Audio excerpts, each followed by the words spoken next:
o tesouro escondido. Porque onde estiver o vosso tesouro, aí estará também o vosso coração. Mateus 6, 21. O que eu vou dizer agora pode chocar alguns, mas é muito importante. Presta atenção. Eu vivia todo aquele momento, eu buscava Deus, falava dele, mas minha conversão não tinha acontecido ainda. Mesmo após o primeiro CD. Para explicar melhor, preciso dar algumas informações bíblicas para os meus leitores, porque muitos podem não saber disso e podem se sentir traídos dizendo: eu achava que você era crente naquela época. Na verdade, sim, eu era crente. Havia encontrado Jesus.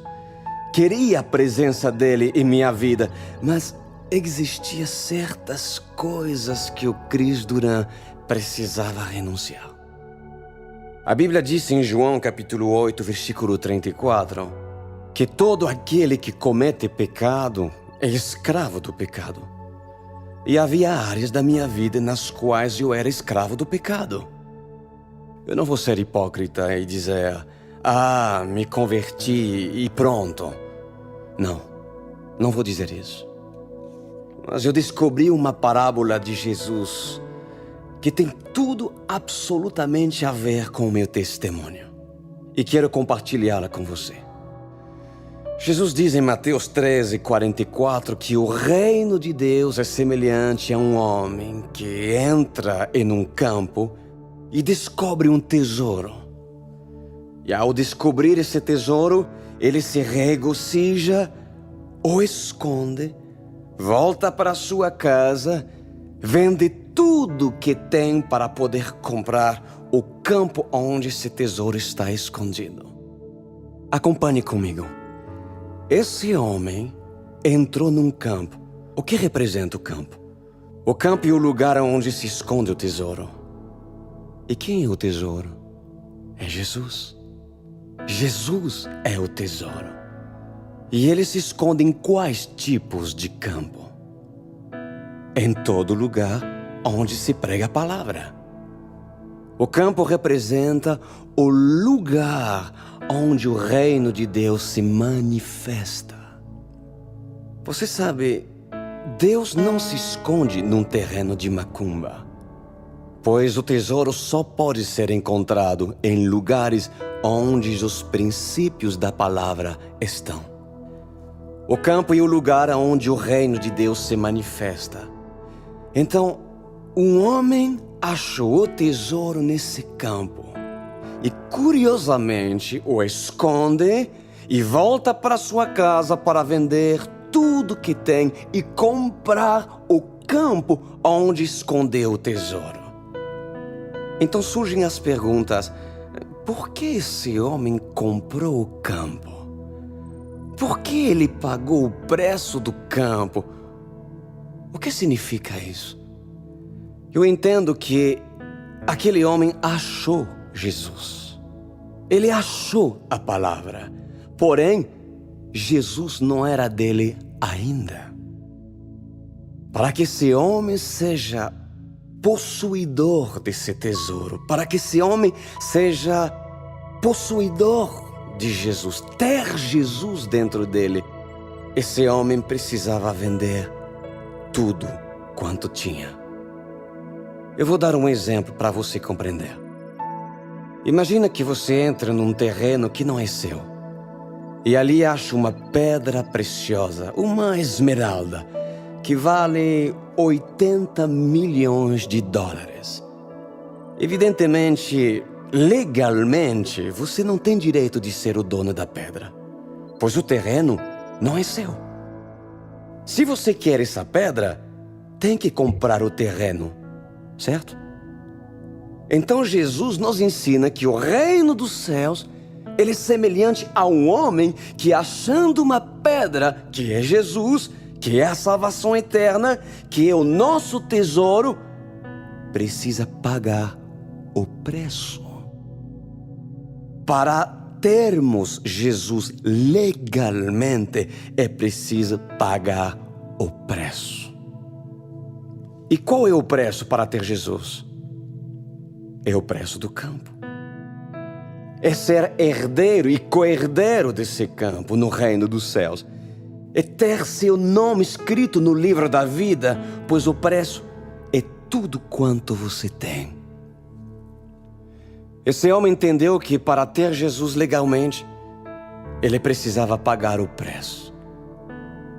Entenda isso. Antes de afirmar, a pedra é minha, eu sou de Jesus, eu sou do meu amado e meu amado é meu. Antes de dizer isso, esse homem teve que fazer prova do preço que tinha que pagar. Antes de gritar o seu testemunho, ele foi sábio. Ele se calou, enterrou a pedra, ele escondeu o tesouro e fez prova por meio de renúncia, vendendo o que ele tinha. Pois o Chris Duran, para ser dono da pedra, teve de se desfazer da sua luxúria, sua impureza, sua fornicação, seu adultério. Ele teve que vender a glória humana. Ele precisou abrir mão de muitas mentiras, das suas fábulas. Foi obrigado a se livrar do seu egoísmo. Ele necessitou se desapegar de todas essas riquezas que faziam parte dele para poder comprar o campo. E assim poder dizer, depois do campo comprado, a pedra é minha. É aqui que confronto muita gente, queridos. Até mesmo muitos pastores, muitos teólogos que pensam que apenas preenchendo uma fichinha, Jesus te aceita hoje, que você vai para o céu. Não necessariamente. Embora a confissão seja bíblica e importante, no início de toda conversão genuína é achar o tesouro. É preciso achá-lo. É preciso achar Jesus. Aceitar e confessar a Jesus como único e verdadeiro Salvador. Mas achar Jesus não é o fim, mas é o início. O fim é vender tudo, desapegar-se de tudo para tê-lo. Muitos acham a Jesus. Eu achei em 2001, mas creia se quiser, ainda não era meu. E eu entendi que era preciso vender para comprar o campo. Isso é a verdadeira revelação do que significa arrependimento. Ou seja, perder para ganhar, morrer para viver, vender para comprar. Essa é a minha concepção hoje. No entanto, fui muito mal orientado por anos, porque me apresentaram um evangelho contrário, onde você só ganha, só ganha, só ganha. Se ganha, ganha e fica rico. Eu não fui ensinado nenhum evangelho verdadeiro, que hoje eu prego. Hoje digo que tenho autoridade para ensinar. É preciso perder para ganhar. É necessário se despojar e vender se você quer verdadeiramente Jesus. A pedra tem preço. O tesouro, ele tem preço. A Bíblia relata que um dia um judeu se aproximou de Jesus e perguntou: Mestre, o que devo fazer para herdar a vida eterna? E Jesus respondeu: basta obedecer aos meus mandamentos. E o judeu falou: eu faço isso desde a minha infância. Então Jesus respondeu: mas se tu queres um tesouro no reino dos céus, vende tudo quanto tens, vem, nega-se a si mesmo e me segue. O semblante do rapaz murchou, ele se entristeceu e ele foi embora. Está em Mateus 19:16. Na verdade, esse homem estava apegado ao dinheiro. E ele não entendeu que o tesouro estava falando com ele. Estava bem diante dele.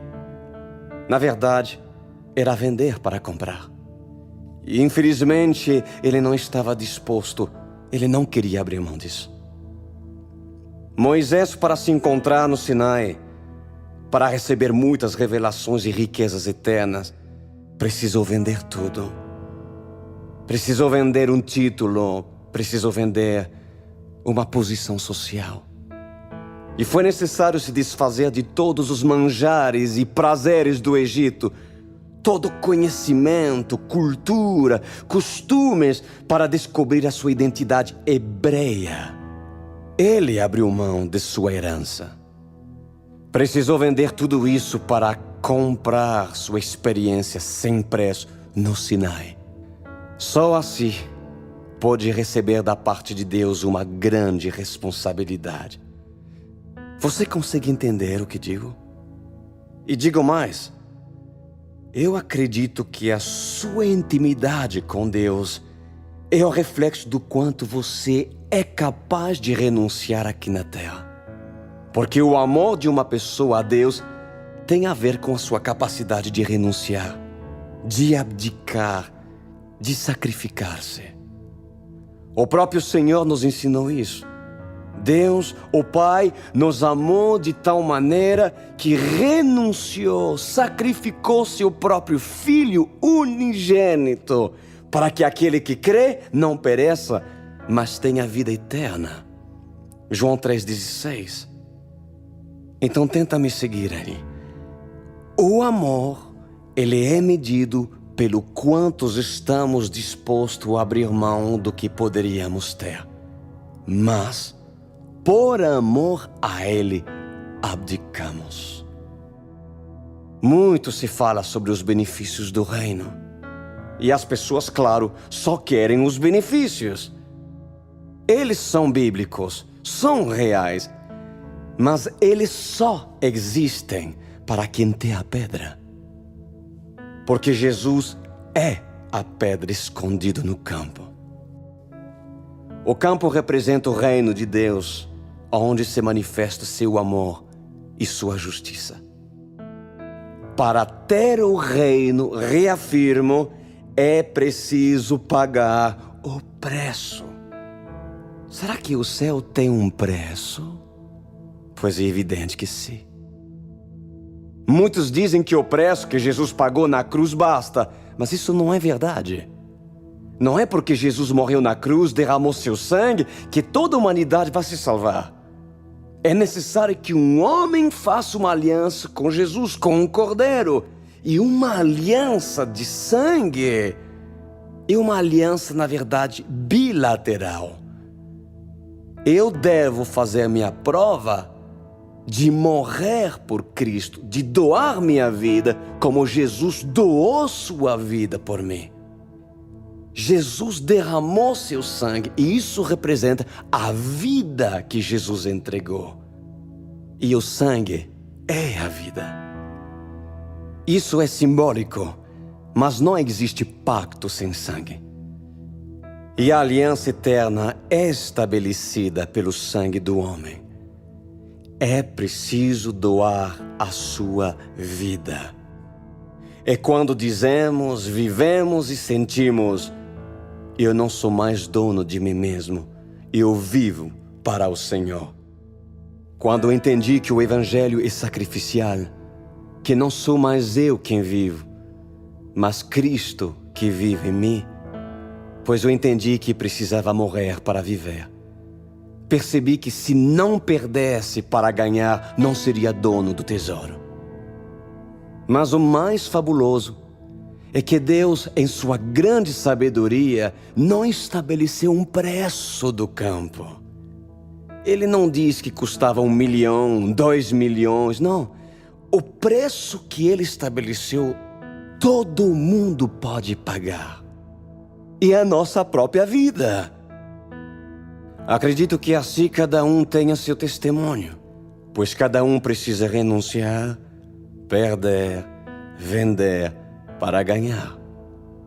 As pessoas me dizem: Cris, você abandonou muitas coisas. Perceba, eu não me tornei convertido pelo fato de ter abandonado uma carreira internacional apenas. E algumas pessoas dizem: me converti e parei de fumar. Mas será que isso é um sintoma de conversão verdadeira? Não, não é. Eu não digo que deixar de fumar seja uma prova errado. Não, é parte e pode ser parte do seu testemunho. Mas, na verdade, não é a prova apenas de uma conversão genuína. A conversão verdadeira acontece quando você está disposto a vender tudo.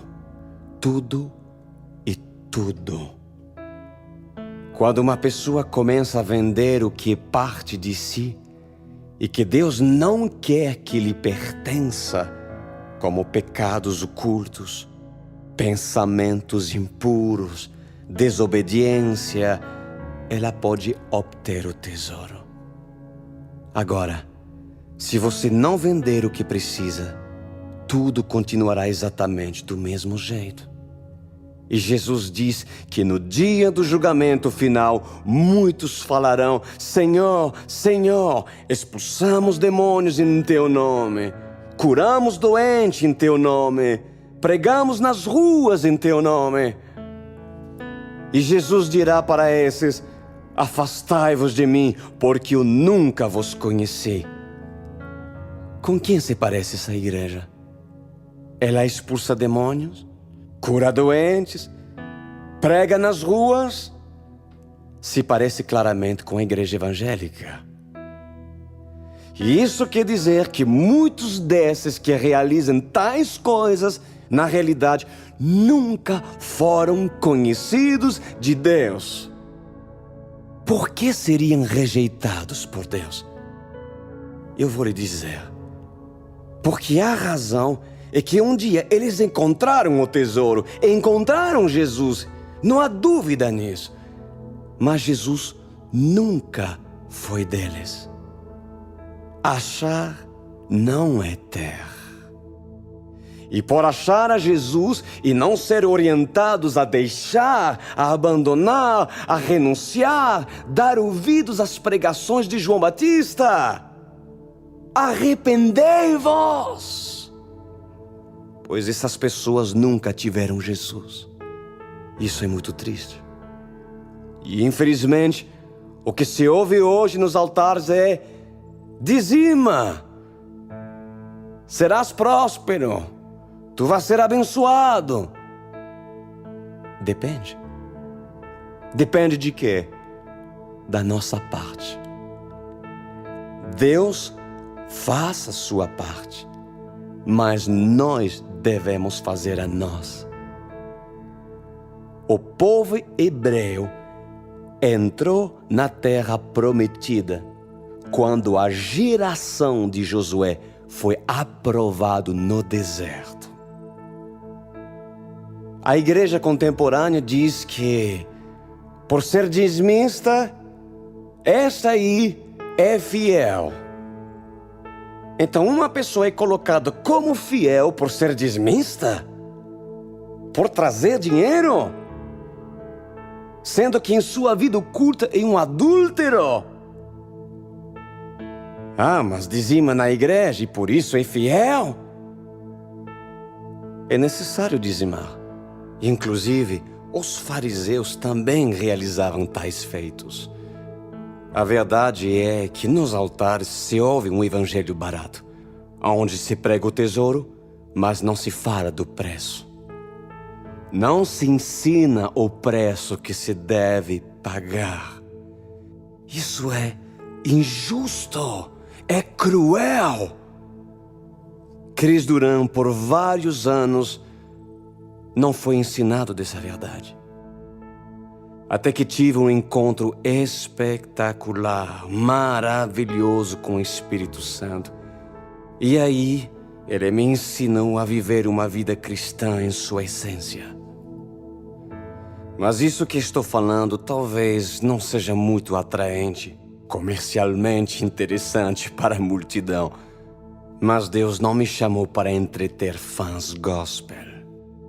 Já tive uma multidão de fãs nas mãos e abdiquei nisso. Por isso, eu rejeito, desaprovo, abomino toda e qualquer coisa ou sistema que possa induzir para enganar e manipular uma geração, sendo que Deus me colocou hoje como um pastor que tem por responsabilidade arregimentar o máximo de pessoas nessa nação e outras nações, a fim de que não sejam mais enganadas. É por isso que prego o Evangelho em sua essência. A conversão está acessível a todas as pessoas. Você encontrou o tesouro? Ou aceitou? Entendeu o seu preço? Então agora, pague o preço. Tome a sua cruz. Nega-se a si mesmo e siga Jesus. Vende tudo o que precisa ser vendido para ganhar muito mais. Pois onde o seu coração estiver, é onde seu tesouro estará. Eu peço a Deus para que você esteja em Jesus, disposto a vender tudo por Ele. Ele é o tesouro e com Ele você só tem a ganhar.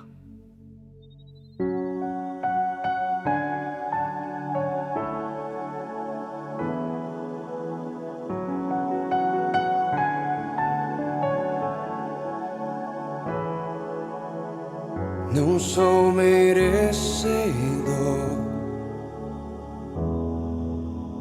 sua graça me alcançou. Eu não mereço um amor tão grande, sua morte me salvou.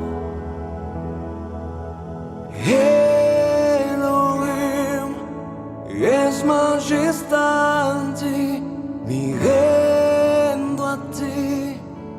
Nós invocamos teu reino aqui. Tu é a glória para sempre.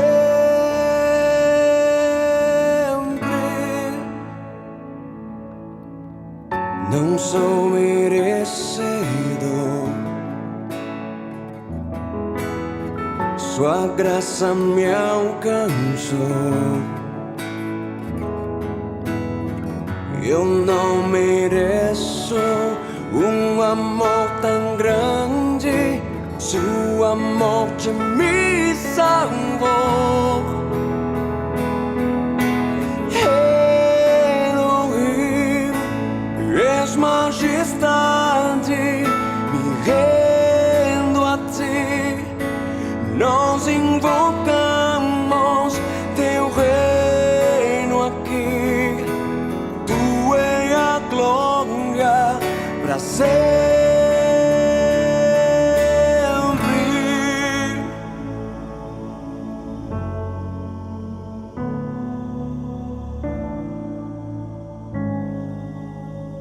Como eu te amo, oh, eu te amo. Te amar é meu prazer. Como eu te amo, oh, eu te amo. Te amar